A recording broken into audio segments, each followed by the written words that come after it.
Baik, Assalamualaikum warahmatullahi wabarakatuh. Perkenalkan, kami dari kelompok 3, mata kuliah Sistem Basis Data. Pada kesempatan hari ini, kami akan mempresentasikan final project kami. Sebelumnya, kami akan memperkenalkan anggota kelompok kami terlebih dahulu. Itu yang pertama, saya sendiri, Auzandaki Syafiqa, dengan NRP 5026 211 179. Kemudian saya Mahendra Dukana Majid dengan NRP 5026 20102. Saya Caroline Putri Kencana dengan NRP 502621 1185.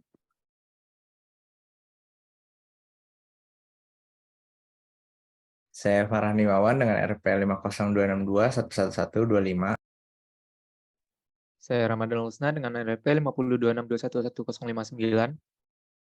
Saya Sindri Alexander dengan NRP 5026211064. Saya Muhammad Farih Mahapetaka Arsyada dengan RP 502-621-1080. Saya Ahmad Dava dengan NRP 5026 211029. Saya Rifki Noval Fiardi dengan NRP 50262 11189. Saya Hilmi Gemma Hidayatullah dengan NRP 50262 11152. Saya Arya Tama Atarik Arjuna Putra dengan NRP 502621111. Dan yang terakhir saya Muhammad Haikal dengan nomor NRP 5026 2111 111. Baik, di sini kami untuk final project membawa case untuk sistem database dari aplikasi Disney Plus Hotstar.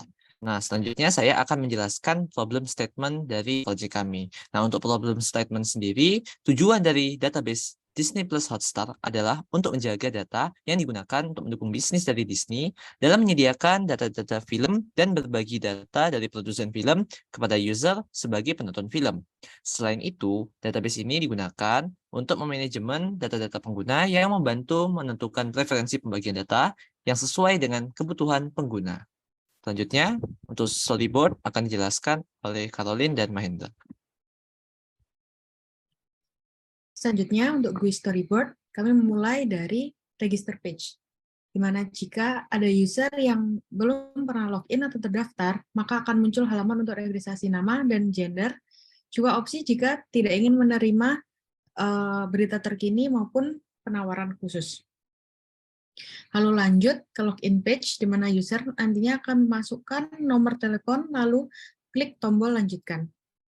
Setelah klik tombol lanjutkan, di sini ada remedies-nya, yaitu ada login failed page, di mana jika nomor telepon yang dimasukkan itu salah, maka akan muncul peringatan, silakan masukkan nomor ponsel yang valid. Selanjutnya, jika nomor yang dimasukkan benar, maka user akan menerima kode OTP yang dikirimkan melalui SMS. Lalu user memasukkan kode OTP tersebut dan klik tombol lanjutkan di verification page. Nah, di sini ada remedies-nya. Jika kode OTP yang user masukkan itu salah, maka akan muncul peringatan OTP yang dimasukkan salah, silahkan masukkan lagi di verification failed page. Selanjutnya, ada verification success page, di mana jika kode OTP yang dimasukkan user itu benar, maka sistem akan mengarahkan ke homepage. Di homepage sendiri, sistem akan menampilkan rekomendasi film, watchlist, film-film berdasarkan kategori, history, dan search bar. Karena di homepage ini ada search bar, maka selanjutnya ada search found page, di mana sistem akan menampilkan hasil pencarian. Namun, jika pencarian tak ditemukan, maka sistem akan menampilkan tidak ada yang ditemukan, coba cari yang lain di search not found page. Selanjutnya, yaitu watchlist page. Di sini nanti sistem akan menampilkan film-film yang ditambahkan oleh user dalam watchlist. Selanjutnya akan dilanjutkan oleh Mahendra. Oke, terima kasih Caroline. Oke, next-nya ada watchlist empty page. Nah, nanti Jika tidak ada film yang ditambahkan pada watchlist ini oleh si user, maka sistem otomatis akan menampilkan terus pantau film, acara, dan lainnya yang ingin Anda tonton. Nah, nanti bakal ada preview kayak tanda plus gini, tapi itu tidak bisa dipencet. Terus selanjutnya ada preview page. Nah, di sini nanti sistem bakal menampilkan poster, judul, sinopsis, trailer, dan film-film sejenisnya. Setelah itu ada juga trailer page. Ketika user mengklik thumbnail trailer, lalu otomatis sistem akan menampilkan video trailer yang telah diklik oleh si user tadi. Kemudian setelah itu ada juga movie page, di mana ketika user klik tonton film, lalu sistem akan menampilkan film yang dipilih oleh si user tadi. Kemudian ada juga subtitle option page di dalam ini ya, movie page ini ya. Jadi nanti si user itu bisa mengklik tombol pengaturannya, lalu sistem akan menampilkan pilihan subtitle yang tersedia. Nah, seingat saya di sini itu subtitlenya itu berdasarkan region gitu. Kalau misal kayak di Indonesia gini, ya otomatis subtitlenya ada kayak bahasa Indonesia, Melayu, dan bahasa Inggris ya.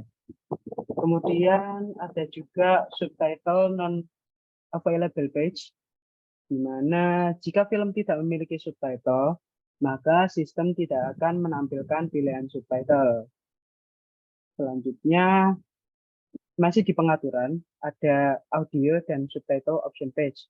Jika film memiliki subtitle dan pilihan audio, maka saat user mengklik ikon pengaturan sistem, maka sistem akan menampilkan pilihan audio dan juga subtitle yang disediakan oleh film tersebut. Kemudian ada juga page more movies like this page. Jadi jika si user itu mengklik film yang serupa, film serupa dengan yang ditontonnya sebelumnya, maka sistem akan menampilkan opsi-opsi film yang serupa, biasanya berdasarkan genre atau aktornya gitu. Kemudian ada juga series preview page. Nah, di sini sistem bakal menampilkan poster, judul, sinopsis, episode, season, series sejenis, dan juga tombol play button-nya. Kemudian ada series page-nya. Jadi jika si user menekan play button pada series preview page, maka sistem otomatis akan menampilkan series yang dipilih oleh si user tadi. Oke, next-nya ada episode page. Jadi jika si user menekan episode pada series preview page, maka sistem akan menampilkan pilihan episode-episode dari si series tersebut. Kemudian ada juga season page. Jadi jika user menekan season pada series preview page, maka sistem otomatis menampilkan pilihan-pilihan seasonnya. Selain itu, ketika ada more movies like this, otomatis juga ada more series like this page. Jadi ini akan keluar ketika kita udah nonton, terus ada opsi page gitu, bisa dipencet. Nah, ini berdasarkan genre dan juga aktor yang sama dengan movie yang kita tonton sebelumnya. Jadi, jika si user menekan yang seperti ini atau more like this, maka sistem akan menampilkan pilihan series yang sejenis. Kemudian ada history page. Jika user menekan tombol lanjutkan menonton pada homepage, maka sistem dapat menampilkan film-film yang telah ditonton oleh user. Kemudian ada actor page. Nah, nantinya page ini akan berisi aktor yang berperan dalam film-film yang dipilih oleh si user. Oke, boleh dilanjut selanjutnya, yaitu domain model.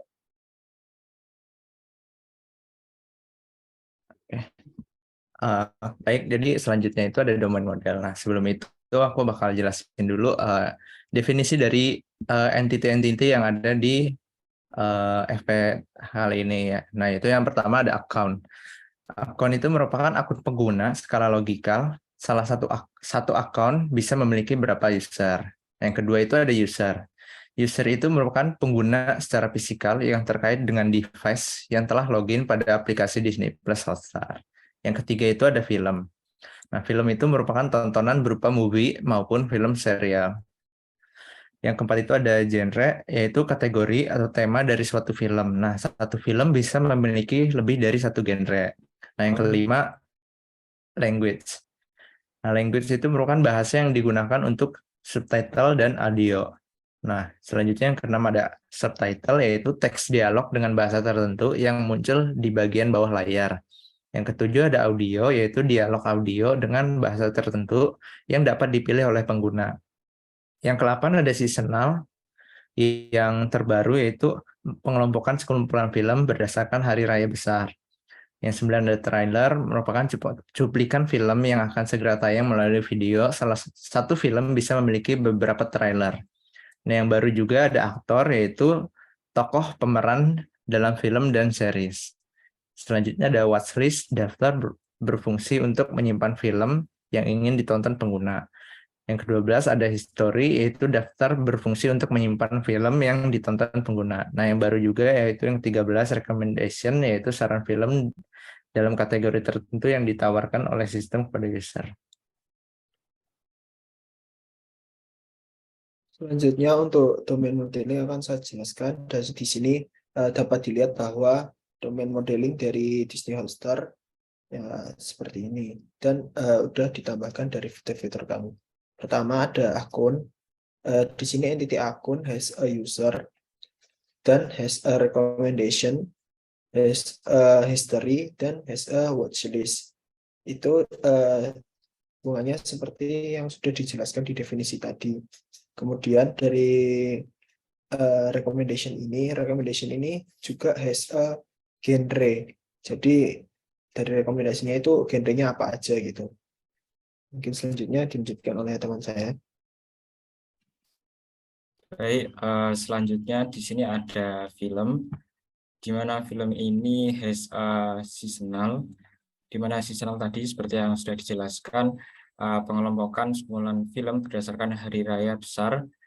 Kemudian selain itu di sini film has a trailer dan aktor.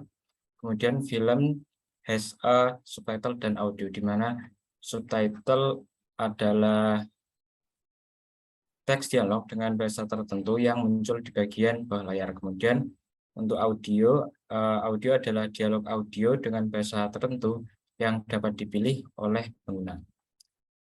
Untuk selanjutnya dilanjutkan pada use case naratif. Baik, selanjutnya yaitu mengenai use case naratif. Nah, yang pertama saya akan menjelaskan untuk bagian yang login dan verifikasi. Nah, jadi di sini terdapat dua course ya, yaitu basic course dan alternate course. Nah, jadi yang pertama saya akan membahas basic course dulu. Jadi untuk basic course dari login and verify ini yaitu dari halaman homepage, user itu akan klik login button. Nah, kemudian user akan klik di bagian phone number, terus memasukkan nomor telepon mereka.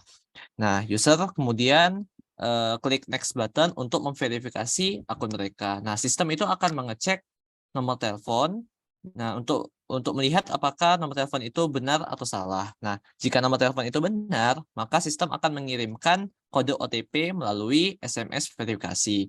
Nah, user akan memasukkan kode OTP tersebut dan klik next. Nah, sistem akan ngecek kode OTP tersebut benar atau salah. Nah, ketika kode OTP itu benar, maka sistem akan menunjukkan bahwa verifikasi sukses dan langsung redirect ke homepage. Nah, untuk alternate course-nya sini ada beberapa penyebab. Di sini ada 4. Yang pertama yaitu ketika nomor telepon yang dimasukkan salah.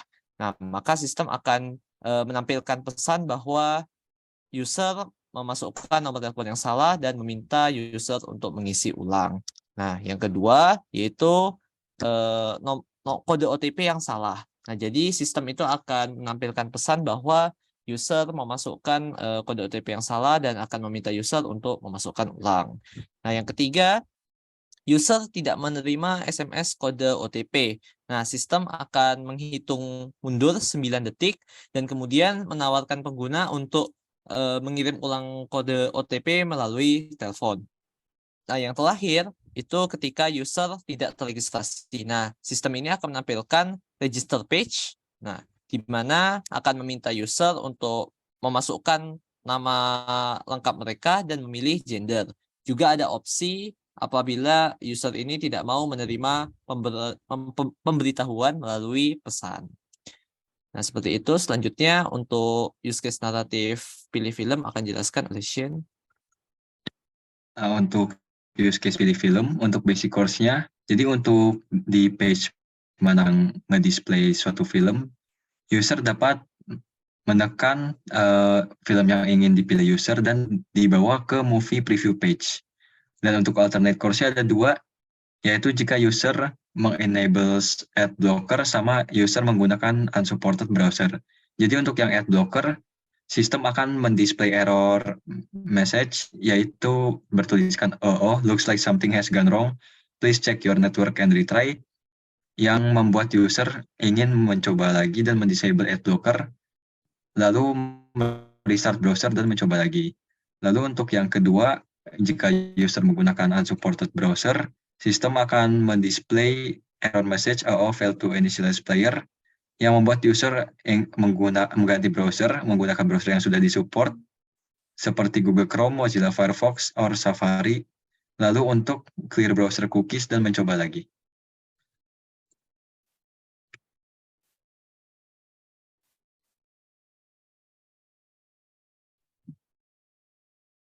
Oke, setelah pilih film, kita juga bisa lihat watchlist ya. Nah, basic course-nya di sini, si user nanti bakal ngeklik pada page watchlist section di homepage session nanti. Nah, setelah itu sistem otomatis menampilkan interface dari movies yang pernah dimasukkan sebelumnya oleh si user itu ke dalam watchlist-nya. Nah, ada juga alternate course-nya di mana ketika si user ngeklik di salah satu movie-nya, maka nanti sistem itu bakal otomatis menampilkan movie preview page-nya yang telah dipilih oleh si user tadi. Nah, yang kedua ada juga ketika si user itu belum memiliki watchlist. Jadi nanti itu si sistem bakal menampilkan blank page. Jadi nggak ada apa-apa gitu dengan tanda plus simbol gitu yang tadi tidak bisa dipencet, yang tidak bisa dipencet oleh user itu. Jadi itu menandakan bahwasanya sebelumnya si user itu belum memasukkan movie ataupun series apapun ke dalam watchlist-nya. Oke, setelah itu dilanjutkan preview film oleh Farid. Oke, selanjutnya adalah review film. Jadi di sini basic course-nya adalah user memilih movie yang ingin ditonton. Kemudian sistem akan menampilkan informasi yang berkaitan dengan film seperti judul, poster, sinopsis, durasi, dan tahun produksi, kemudian juga genre dan rating. Kemudian pada bagian bawah halaman, sistem juga akan menampilkan trailer dan film yang serupa. Untuk selanjutnya adalah trailer.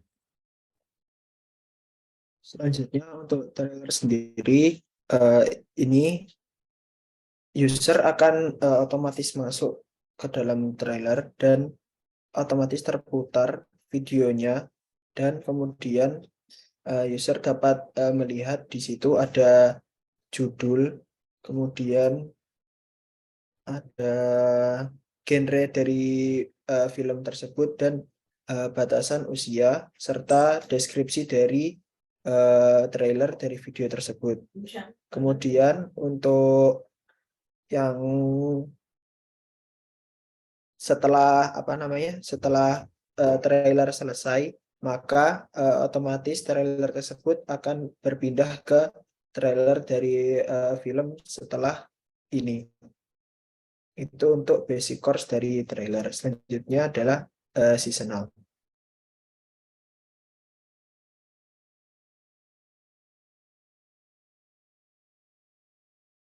Ya, jadi selanjutnya itu ada seasonal. Seasonal ini merupakan fitur yang baru kita tambahin juga. Jadi base course dari seasonal ini user bakal bisa ngeklik seasonal button yang nanti bakal ada. Nah, dari seasonal button itu dia bakal ngedisplay showing the season gitu. Jadi misalnya lagi Christmas seperti ini, dia bakal ngeluarin film-film yang bertema Christmas gitu. Terus ada alternative cost-nya, the season has ended. Jadi sistem bakal display error message, the season has been ended, just another season. Gitu. Mungkin selanjutnya bisa dilanjut subtitle setting. Jadi nanti ada subtitle option text gini, di mana usernya itu ngeklik tombol setting di pojok kanan bawah. Nah, user bakal bisa milih subtitle yang ada. Nah, alternatif course-nya yaitu jika subtitle-nya nggak ada nih. Jadi subtitle isn't available for selected movies. Mungkin selanjutnya ada audio setting oleh Haikal. Baik, memasuki di bagian audio setting. Jadi dalam audio setting ini itu akan menentukan settingnya bagaimana nanti dari film tersebut itu mengeluarkan suara atau bahasa yang akan dikeluarkan sesuai dengan input dari user. Jadi dalam basic course-nya, dalam movie page ini, user itu menekan subtitle ikonnya itu di pojok kanan bawah, di sebelahnya icon setting. Nah, di situ nanti user itu pergi ke sebelah kirinya dari subtitle setting yang sudah dilabelkan sebagai audio language, dan kemudian user itu akan memilih audio language apa yang diinginkan. Lalu nanti sistemnya mereload current movie page-nya itu, lalu audio language-nya itu secara langsung berubah dari language sebelumnya. Nah, alternate cost-nya karena audio language ini itu belum tentu belum tentu hadir di beberapa movie-movie tertentu. Nah, kalau misal tidak ada, sistemnya itu hanya menunjukkan subtitle setting saja setelah user itu menekan icon dari subtitle setting tersebut. Ini menandakan bahwa movie yang ditonton itu tidak menyediakan audio language yang tersedia, selain dari original language dari movie tersebut. Berikutnya kita masuki di bagian history.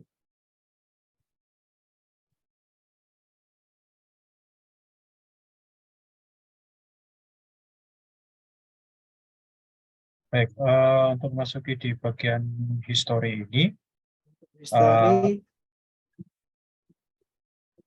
history ini kita akses dari homepage-nya itu ketika user itu menekan last watch button, dan sistem itu menunjukkan history page, dan kemudian sistem menunjukkan list-list dari movie yang telah ditonton oleh user. Nah, jika user itu menginginkan untuk menghapus history tersebut, user harus menekan delete icon dalam history page.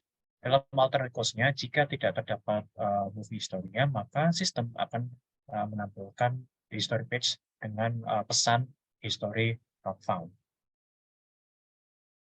Dan berikutnya kita akan memasuki pada use case actors.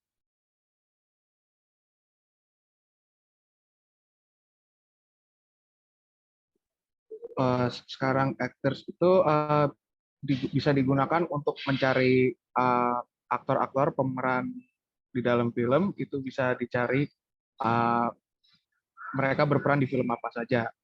Basic course untuk actors ini adalah dari homepage, user akan mengklik tombol aktor dan memasukkan nama aktor.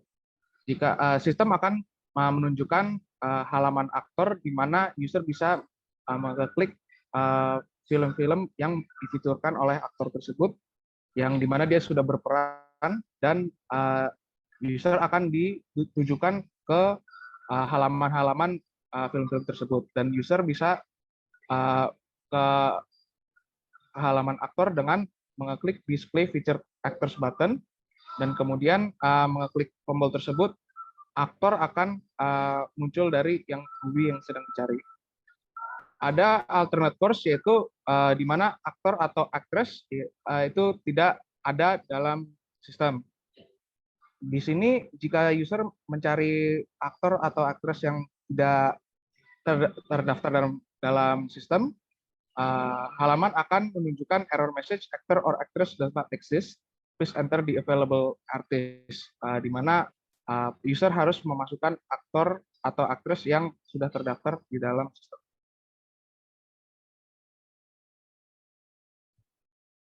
Oke, baik. Selanjutnya ada search movie. Nah, search movie ini intinya merupakan use case, yaitu user mencari movie yang diinginkan berdasarkan title-nya. Oke, jadi dari homepage, user akan klik search box di kanan atas untuk mencari movie yang diinginkan. Setelah itu user akan menginput title yang diinginkan, dan sistem akan mengaccept input tersebut, lalu mengecek dari movie title jika ada. Nah, ini merupakan basic course. Jika ada, sistem akan menunjukkan search found page dengan movie yang mempunyai title yang sesuai dengan movie title yang diinput oleh user. Nah, lalu ada alternate course, yaitu movie not found. Ini terjadi jika setelah di-input title-nya, tapi setelah dicek oleh sistem tidak ada. Oleh karena itu, sistem akan menunjukkan search not found page. Selanjutnya yaitu ada start movie.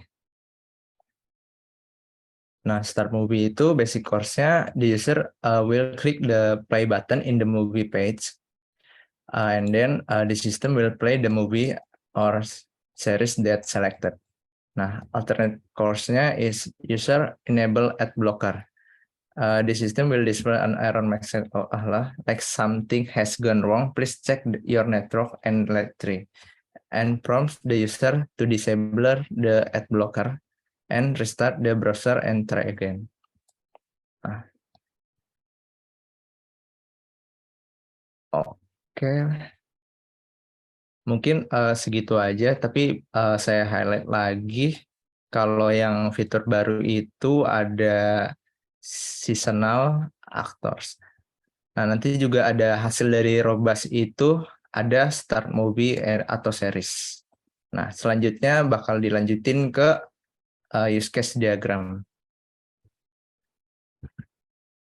Lalu untuk use case diagram, jadi untuk sistem kita yaitu aplikasi Disney Hotstar Plus, interaksi antara dua usernya kita buat, atau aktor kita buat aktor, user, dan admin.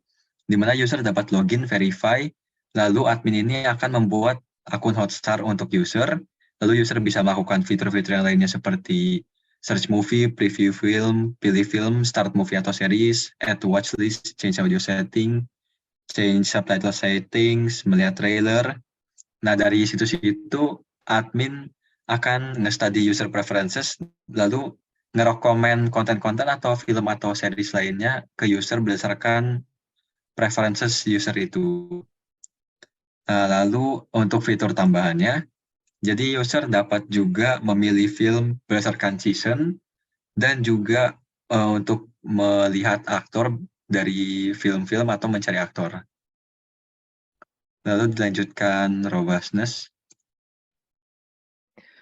Baiklah, di sini saya akan menjelaskan robustness, yaitu dari pertama itu user dapat mengklik login button, nanti akan ke display login buttonnya, lalu user tersebut akan enter phone number, lalu klik next, maka sistem akan mengecek apakah akun tersebut tersedia.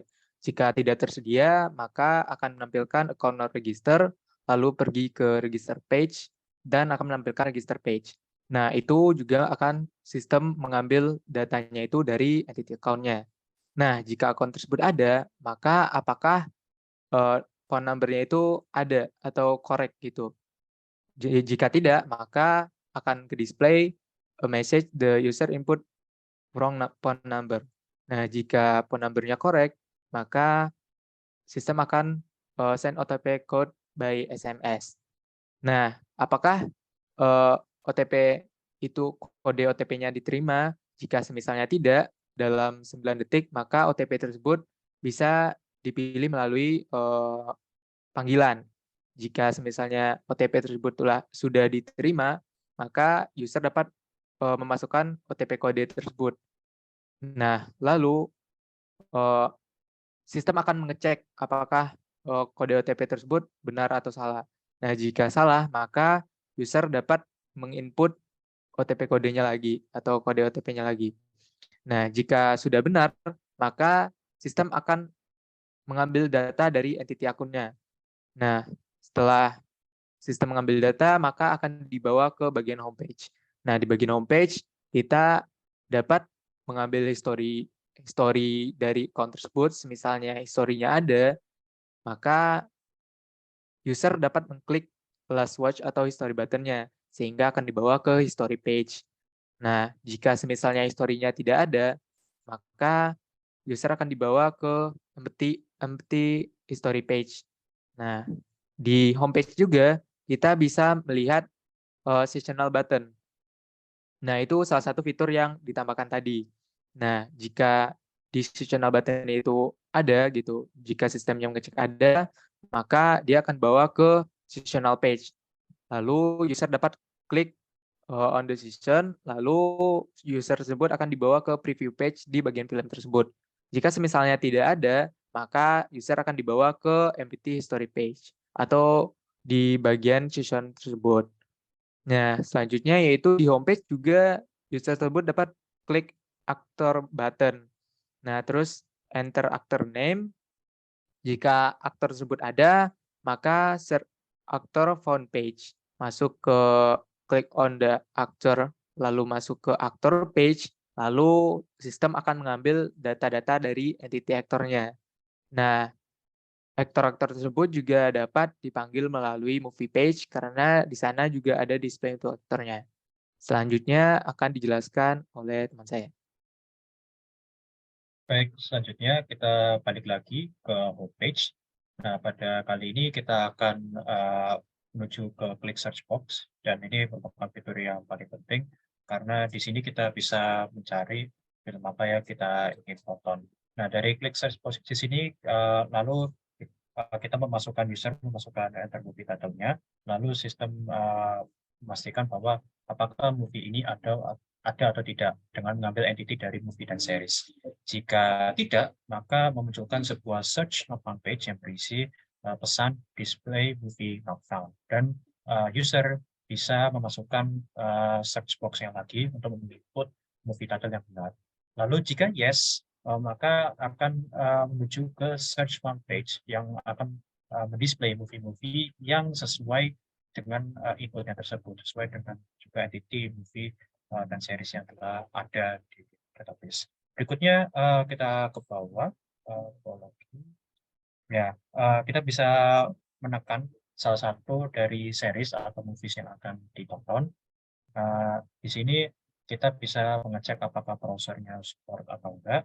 Jika tidak, maka ada sebuah pesan jika ini player itu tidak bisa di-initialize dan memastikan user untuk menggunakan browser yang telah di-support. Jika iya, maka user akan dibawakan ke preview page yang dimana dari tayangan sebelum movie itu ditayangkan, mereka bisa melihat cuplikan dari movie tersebut. Dari sini di preview page bisa di-display preview page, dan juga ada bisa ngeklik trailer juga. Di trailer tersebut itu menunjukkan page dari trailer dan juga mengambil entitas dari trailer itu sendiri. Dan dari sini juga kita bisa menambahkan watchlist. Agak ke atas lagi. Nah, dari watchlist di sini kita bisa pergi ke watchlist page. Dari watchlist page di sini akan melihat movies-movies yang sudah di-edit oleh usernya sendiri. Dan ini juga ada sistem juga menentukan apakah watchlist ini exist atau tidak. Jika watchlist-nya itu ada, kita bisa menambahkan sebuah watchlist dan juga klik pesan. Dan juga kalau misalnya tidak ada, ya maka watchlist itu menunjukkan pesan kalau ini tidak ada. Dan kalau misalnya akan mau nambahin, kita plus symbol. Gitu.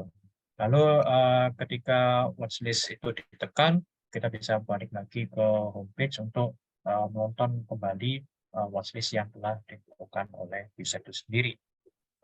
Agak ke atas lagi, kalau kita balik ke, ya kita akan menuju ke movie page, ya.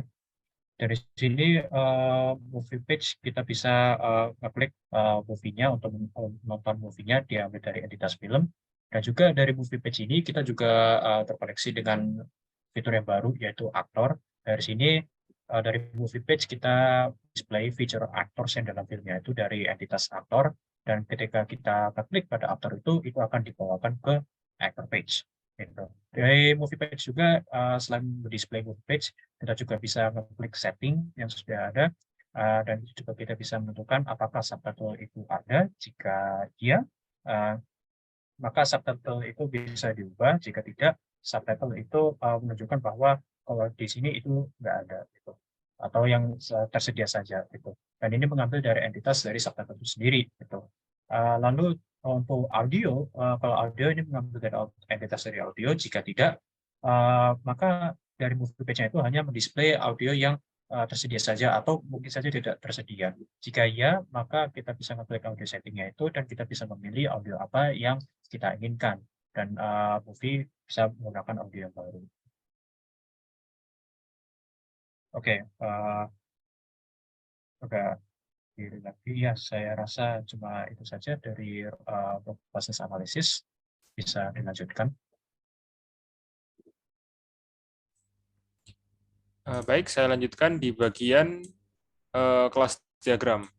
Di sini kita punya kelas account dengan primary key account ID dan data, name berupa string, subscribe berupa boolean, dan phone number berupa string. Kemudian ada juga kelas user dengan primary key user ID dan data, account ID merujuk account, dan is online berupa boolean. Di sini relasinya berupa satu account bisa memiliki banyak user, karena account itu berupa pengguna secara logical dan user adalah pengguna secara physical. Kemudian ada kelas film dengan primary key, film ID, dan data type berupa string, title berupa string, is adult berupa boolean, release year berupa int, synopsis berupa string, dan runtime berupa int. Di sini ada tabel similar film yang kedua datanya merujuk pada film ID. Di sini bermakna misalnya film Cars itu akan similar dengan film Cars 2 dan Cars 3. Kurang lebih seperti itu. Kemudian ada kelas actors dengan primary key actor ID dan data name berupa string. Hubungan dari actors dan film ini many to many sehingga diperlukan junction table sehingga dibuat actors film dengan primary key, film ID, dan actor ID. Kemudian ada kelas seasonal dengan primary key season ID dan data, name berupa string, start date berupa date, dan end date berupa date. Hubungan dari seasonal dan film ini many to many sehingga diperlukan junction table yaitu seasonal film dengan primary key, film ID, dan season ID. Kemudian ada kelas subtitle dengan primary key, subtitle ID. Dan data, film ID merujuk film, dan language ID merujuk language. Begitu juga dengan audio, dengan primary key, audio ID, dan data, film ID merujuk film, dan language ID merujuk pada language. Language ini sendiri mengacu pada bahasa yang digunakan oleh subtitle dan audio yang ada pada film. Dengan primary key, language ID, dan data, code berupa string, dan name berupa string. Kemudian di bagian kanan ada tabel genre dengan primary key, genre ID, dan data name berupa string. Hubungan dari genre dan film ini adalah many to many sehingga diperlukan junction table sehingga dibuat film genre dengan primary key, film ID, dan genre ID.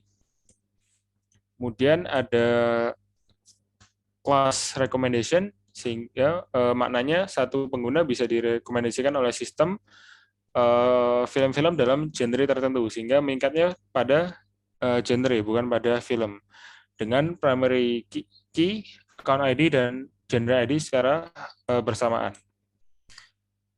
Kemudian ada kelas history dengan primary key, gabungan dari account ID dan film ID. Kemudian ada data number. Number di sini menunjukkan urutan film yang telah ditonton. Begitu juga dengan watchlist dengan primary key, account ID, dan film ID secara bersamaan. Dengan data number berupa in yang menunjukkan urutan dari film itu ingin ditonton ke berapa. Kurang lebih seperti itu. Kemudian yang terakhir ada kelas trailer dengan primary key, trailer ID, dan data film ID merujuk film dan number. Hubungan dari film dan trailer yaitu satu film bisa memiliki 0 atau banyak trailer, sehingga number di sini menunjukkan urutan trailer tersebut nomor keberapa. Mungkin cukup untuk bagian kelas diagram, bisa dilanjutkan untuk normalisasi.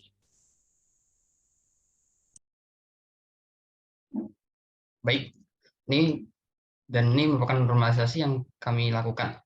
Nah, normalisasi yang kami lakukan ini 3 level ya, yaitu 3 NF. Oke. Dan saya akan jelaskan, yaitu pertama, satu NF itu merupakan NF yang tidak ada multi value ya, tidak ada nested relation, dan setiap itu harus mempunyai skala yang atomik ya. Oke. Lalu juga kita telah lakukan 2 NF, yaitu setiap functional dependency itu fully dependent dengan primary key dan tidak ada partial dependency ya, harus fully dependent. Dan NF3 yaitu tidak ada function, tidak ada FD yang transitively dependent ke primary key, jadi harus fully dependent dan tidak ada transitively dependent. Mari kita lihat dari yang pertama, yang account, dan ini bisa dilihat account ID merupakan primary key yang mempengaruhi name, ini atribut name, atribut is subscribed, dan atribut phone number. Oke, lalu di bawah kita bisa lihat tabel user. User ID ini merupakan primary key yang mempengaruhi account ID dan mempengaruhi is online. Lalu di bawahnya ada tabel actors. Primary key-nya merupakan actor ID yang mempengaruhi name. Kanannya ada tabel language. Primary key-nya adalah language ID yang mempengaruhi code dan mempengaruhi name. Bisa kita lihat ada film di paling atas itu. Dari primary key-nya adalah film ID yang mempengaruhi attribute type, is adult, release year, synopsis, dan runtime. Oke, lalu kita lihat di tabel subtitle. Nah, itu ada primary key-nya merupakan subtitle ID yang mempengaruhi film ID dan language ID. Kanannya ada tabel audio. Primary key-nya merupakan audio ID yang mempengaruhi film ID dan juga language ID. Lalu ada tabel history di bawah kiri. Itu merupakan primary key-nya account ID yang mempengaruhi number. Saya ulangi. Primary key-nya merupakan account ID dan film ID yang mempengaruhi number. Lalu ada tabel watchlist. Nah, primary key-nya merupakan account ID dan film ID yang mempengaruhi number. Kita ke kanan ada genres di paling atas. Nah, itu primary key-nya merupakan genre ID yang mempengaruhi name. Lalu di bawahnya ada tabel trailer. Nah, primary key-nya adalah trailer ID yang mempengaruhi film ID dan juga number. Dan terakhir ada tabel seasonal. Nah, primary key-nya adalah seasonal ID yang mempengaruhi name, start date, dan end date. Oke. Nah, selanjutnya akan ada demonstrasi 4 database yang telah kami gunakan, yaitu MySQL, Microsoft Access, SQLite, dan juga SQL Server.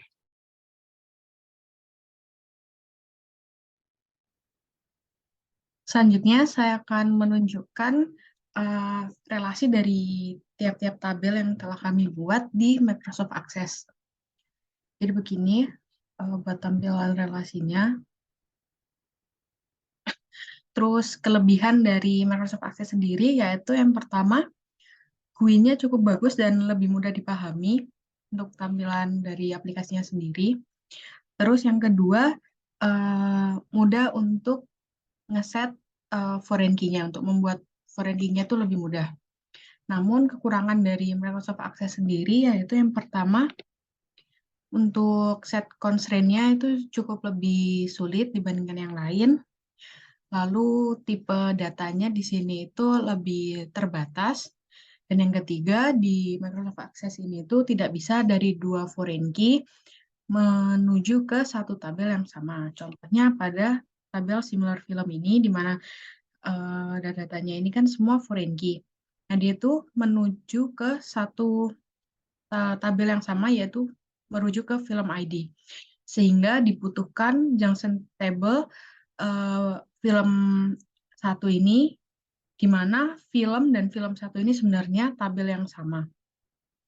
Namun harus dibuat junction table karena dari 2 foreign key ini tidak bisa menuju ke satu tabel yang sama. Baik, saya lanjutkan untuk implementasi database pada MySQL. Di sini kami telah membuat tabel-tabel yang ada di kelas diagram tadi dan mengisinya dengan data dummy. Kemudian pada tabel-tabel ini sudah mengeset pada contohnya pada tabel account ID ini kami telah set menjadi primary key, dan untuk beberapa kasus misalnya phone number telah kami set menjadi unique. Dan pada kasus lain misalnya pada subtitles dengan primary key subtitle ID, film ID ini sudah menjadi foreign key yang berasal dari tabel film, dan language ID yang berasal dari tabel language. Bisa kita lihat di relation view di sini. Sini sudah ada constraint untuk foreign key-nya. Ini dari data film ID telah terkoneksi dengan tabel film, kolom film ID. Begitu juga dengan language, dari tabel language, kolom language ID. Secara keseluruhan bisa kita lihat di designer kurang lebih seperti ini. Relasinya sudah sama seperti di kelas diagram. Semua koneksi dari foreign key-nya sudah terhubung juga. Dan saya akan mencontohkan salah satu query sederhana, kurang lebih seperti ini. Select count user ID from users where is online sama dengan 0. Di sini kita menghitung banyaknya user yang sedang offline saat ini. Taran. Kemudian muncul hasil 1522. Hal ini bermakna terdapat 1522 user yang sedang offline. Mungkin sekian dari saya. Dilanjutkan dengan database yang lainnya. Baik, selanjutnya kami akan menjelaskan demonstrasi dari database kami di SQLite. Nah, jika lihat, ini merupakan tampilan dari database kami di SQLite. Nah, jika dilihat, di sini terdapat 17 tabel yang telah kami buat, dan setiap tabel telah kami input data ya, telah kami insert data, setelah dari account, saya lihat datanya, dan strukturnya sudah kami ubah, memberikan primary key dan unique. Constraint-nya juga ada not null. Selain itu juga ada foreign key ya, yang akan kami jelaskan setelah ini, yaitu kami menggunakan suatu aplikasi bernama DB Visualizer untuk memvisualisasikan database kami di SQLite. Oke.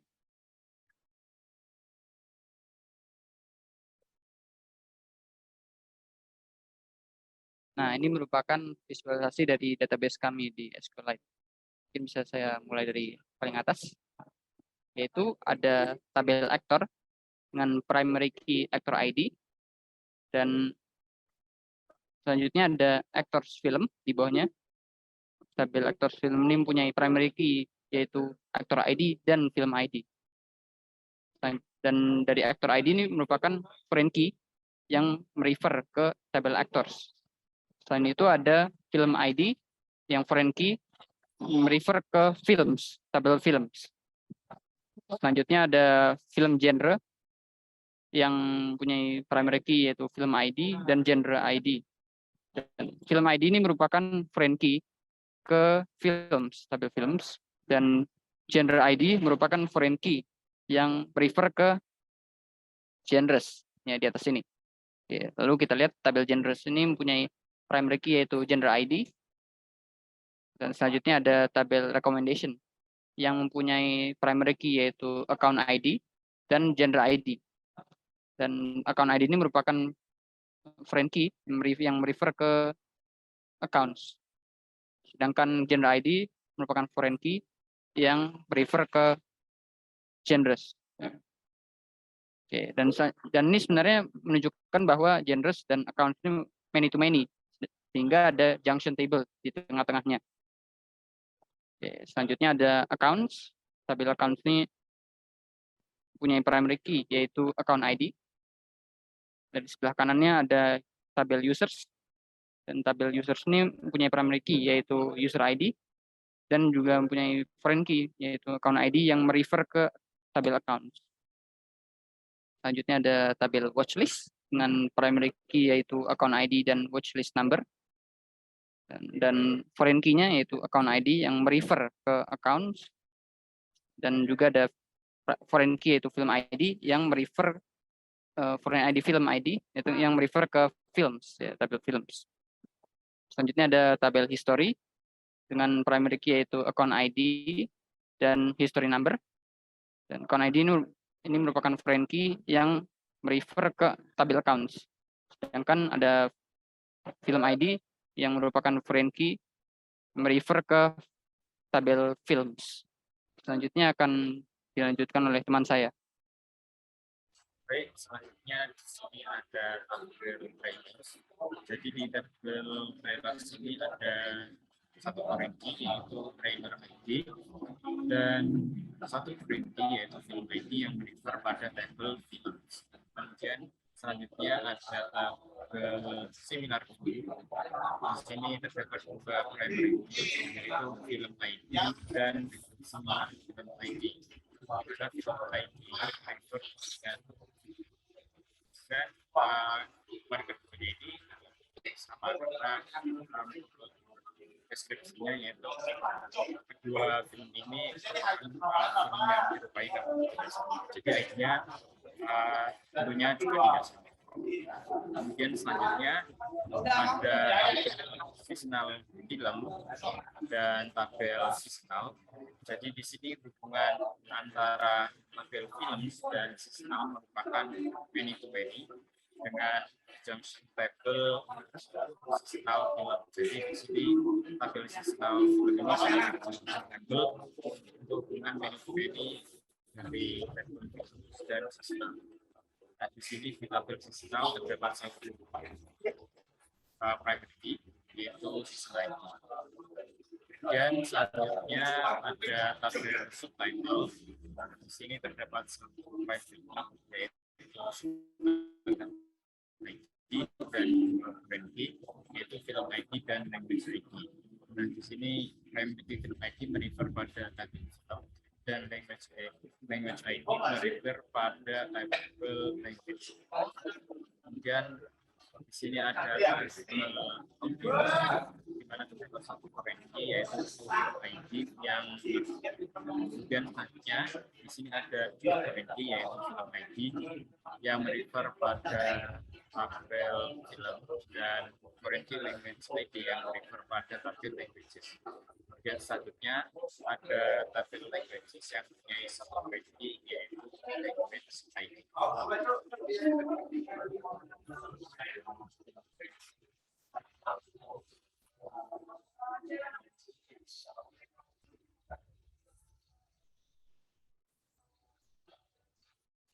Selanjutnya akan dilanjutkan oleh rekan saya.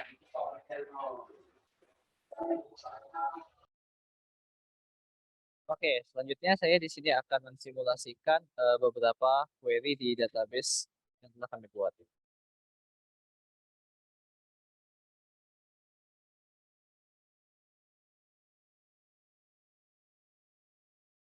Oke, jadi di sini kami akan simulasikan beberapa query ya. Dimulai dari yang paling sederhana dulu. Nah, di sini saya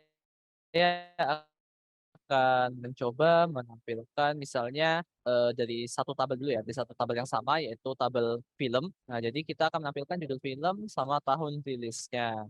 Tetapi kita akan menseleksi untuk film yang non series, jadi yang bukan series. Jadi pertama kita akan lakukan yang pertama select films, oke,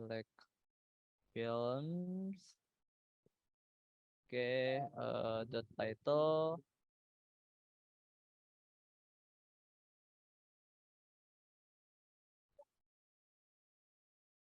ya ini as judul film dibuat film. Oke, lalu kemudian kita juga akan masukkan untuk rilisnya. Berarti di sini release year. Oke. Dan ini release year kita buat sebagai nanti tabelnya tahun rilis. Tahun rilis. Oke. Lalu di sini kita akan buat untuk from-nya from films di mana untuk tahunnya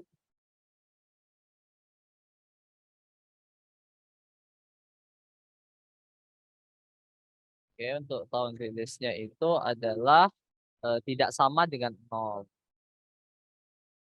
Nah, mengapa tidak sama dengan 0? Karena agar ini yang dipilih adalah selain series. Karena kalau untuk series itu dia tidak ada tahun rilisnya ya. Kita coba aja di sini. Nah, di sini akan ditampilkan judul film dan tahun rilisnya. Misalnya di sini ada Living for the Race itu dengan tahun rilis 2019 seperti itu. Oke, itu untuk query yang pertama. Selanjutnya kita akan mencoba untuk query yang kedua di mana ini akan melibatkan dua tabel. Nah, di sini saya akan mencoba untuk menampilkan bahasa yang ada di film. Jadi saya akan memilih satu film. Di sini misalnya film ini misalnya episode 10-10 ya. Nah, jadi saya ingin mengetahui bahasa yang ada di film ini. Nah, jadi ini tuh menghubungkan antara tabel language dan films. Itu dihubungkan dengan tabel subtitles. Jadi yang pertama kita akan coba select languages. Oke. Languages yang ada di name as bahasa. Jadi kita mau jadikan ini sebagai bahasa nanti tabelnya. Terus lalu films title. Jadi title yang ada di film as ini sebagai judul film ya kita buat tabelnya. Salah. L-nya salah. Oke. Lalu ini diambil dari tabel film. Oke. Dan nah di sini kita akan joinkan antara subtitle dengan film, tabel subtitle dengan film. Jadi di sini subtitles on films, film ID. Jadi kita menggunakan key-nya key film ID ya. Sama dengan masih seperti sama dengan subtitle yang ada di subtitle, film ID yang ada di subtitle.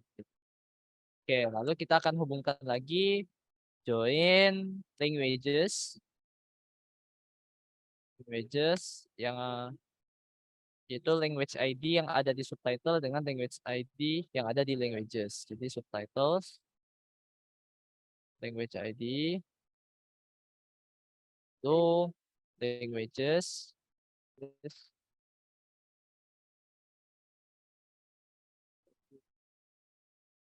Nah, baru di sini kita tampilkan where-nya. Jadi where-nya apa? Where-nya itu untuk ID filmnya. Tadi kita udah pilih film yang episode 10-10 dengan ada kodenya tadi di sana. Film ID. Di sini kodenya adalah 1344. Saya udah catat tadi ya kodenya. 0706. Oke, ini kita coba. Nah, di sini untuk film episode 10-10 akan ditampilkan dalam 7 bahasa. Ada Hindi, Italian, Japanese, Portugis, Jerman, Spanish, atau Castilian, sama Prancis. Oke, itu untuk query yang kedua. Jadi mungkin 2 query saja dari saya. Selanjutnya untuk kelebihan dan kekurangan akan dijelaskan oleh teman.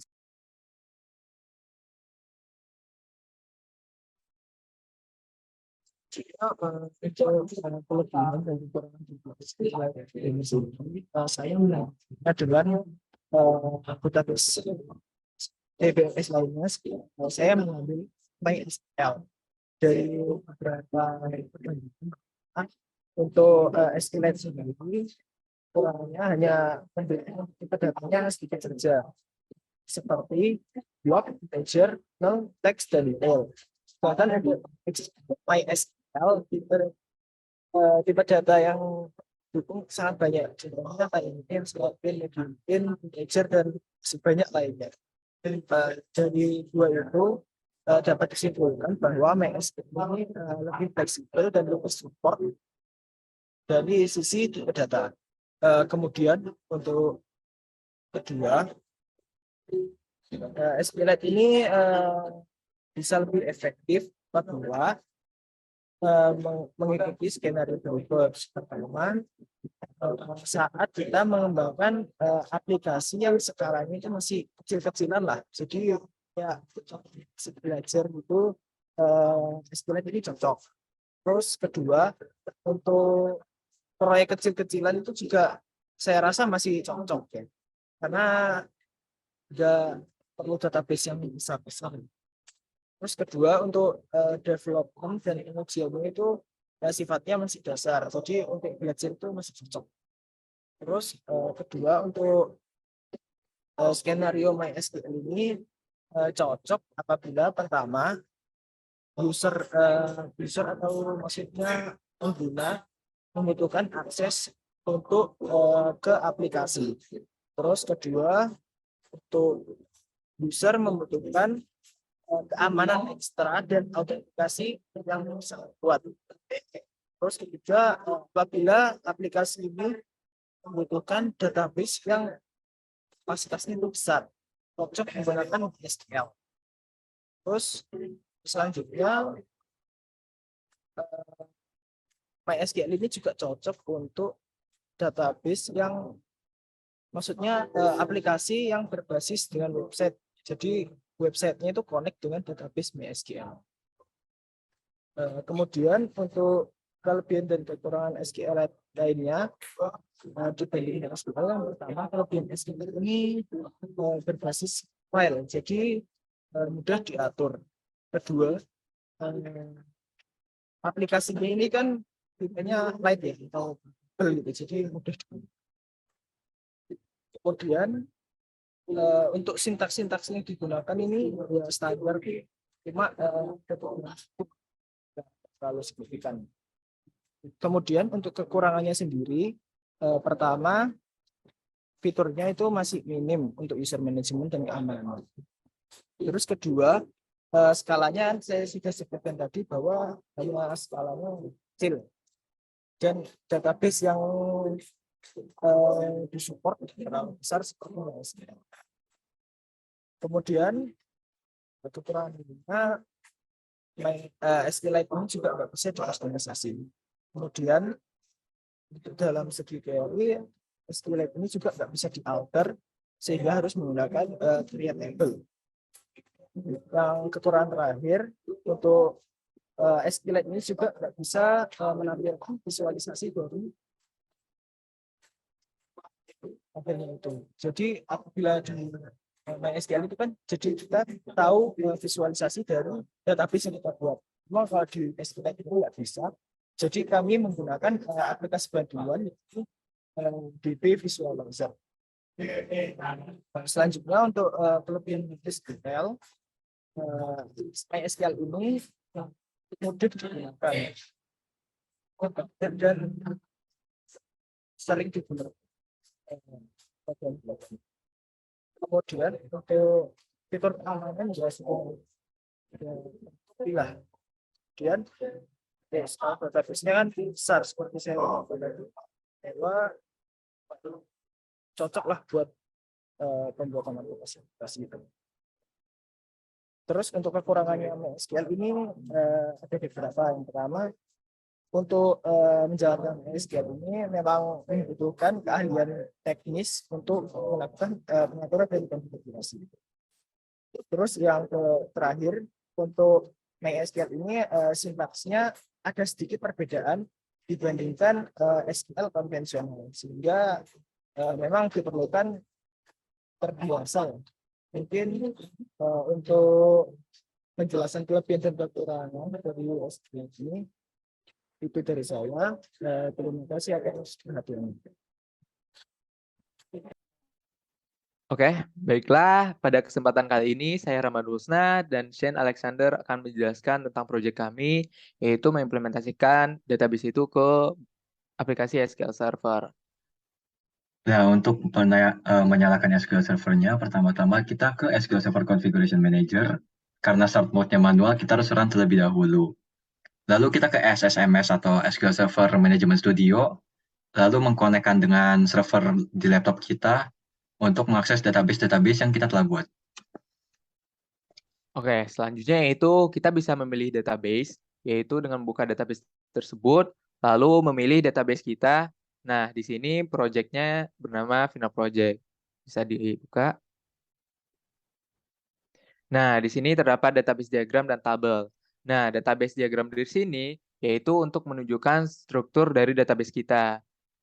Nah, kita bisa melihat struktur datanya di database diagram ini. Nah, seperti yang dilihat bahwa di sini ada beberapa penambahan, yaitu seperti seasonal dan actor film. Juga kami juga menambahkan atribut release year di bagian film.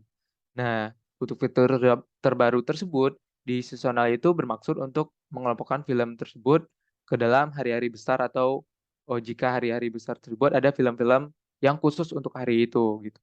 Dan juga untuk aktor di sini akan menampilkan aktor-aktor yang bermain dalam film tersebut. Nah, strukturnya dapat dilihat seperti berikut ini, yaitu berupa diagram database tersebut. Nah, di diagram tersebut, kita jika seandainya membuat tabel baru, itu tidak akan langsung masuk ke diagram yang telah kita buat sebelumnya. Nah, untuk menambahkannya, kita bisa pergi ke Add Table, lalu Add Table yang baru kita buat nanti. Nah, selanjutnya kita bisa pergi ke bagian tabel. Nah, di bagian tabel ini nanti akan ditunjukkan tabel-tabel yang telah kita buat. Nah, kita bisa memilih desain di sini untuk melihat informasi-informasi dari tabel tersebut seperti primary key-nya, data tipenya, dan lain sebagainya. Di sini untuk melihat relasinya, kita bisa klik kanan lalu memilih relationship. Nah, di sini ada relationship-nya. Jika kita ingin menambahkan relasinya atau key-nya, kita bisa klik add. Nah, lalu kita bisa memilih primary key-nya, lalu foreign key-nya di sini.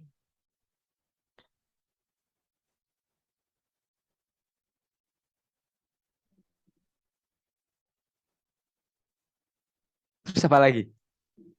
Jadi edit row data-datanya. Apa kan nanti di-cut aja lagi Iya, di-cut aja, di-cut. Nah, ini. Oke. Balik ke desain dulu deh, ke desain. Oke. Oke. Selanjutnya yaitu kita bisa melihat data tabelnya. Nah, kita bisa mengklik tabelnya, lalu kita pilih edit top 200 rows. Nah, di sana akan menampilkan 200 data teratas dari tabel tersebut. Nah, ini secara GUI-nya. Nah, secara query-nya kita bisa mengklik new query. Untuk penjelasan singkat mengenai query-nya, jadi itu selain beberapa kontrol GUI-nya, jika kita ingin mengquery, kita bisa pencet new query ini.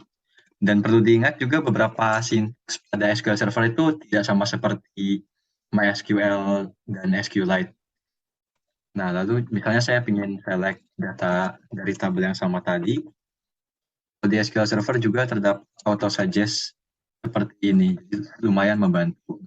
Execute.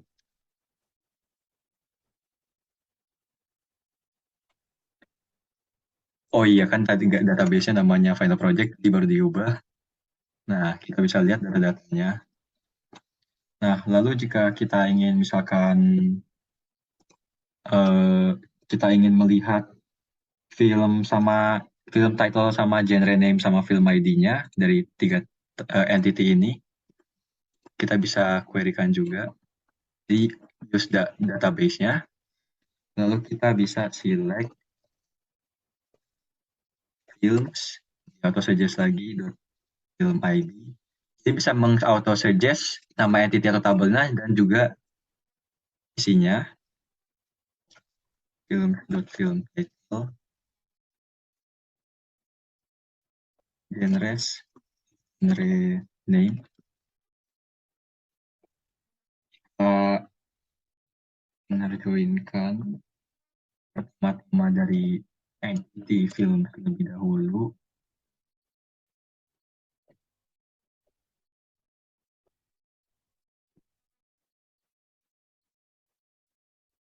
Film ID dengan film genre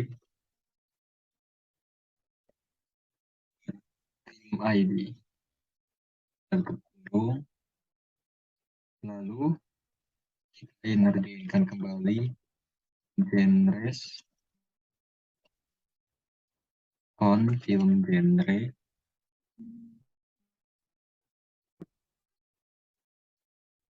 genre ID sama dengan genres genre ID. Kita tutup, lalu kita go. Kita bisa lihat dapat data dummy dari kita. Jadi film ID 171 namanya John Wick dan genre name-nya action dan seterusnya. Nah, lalu untuk kelebihan dan kekurangan database ini menurut kami, untuk kelebihannya ada fitur backup database sama recovery dan restore data yang sangat membantu. Dan juga ada saat nge-query ada auto suggest tadi, seperti misalnya kita use di auto suggest ini sangat membantu juga. Selain itu, jika kita kembali ke menambahkan relationship secara GUI, jadi kita tuh kalau menambahkan atau menghilangkan relationship-nya, kalau salah atau apa-apa suka dikasih warning. Jadi SQL Server ini hanya akan menjalankan dan menerima save-an database kita jika kita operasikannya dengan benar, dan itu sangat membantu menurut kami. Nah, lalu untuk bagian terakhir yang ketinggalan yaitu kekurangannya. Jadi untuk kekurangannya menurut saya SQL Server ini masalah loading dan lain-lainnya lumayan lama.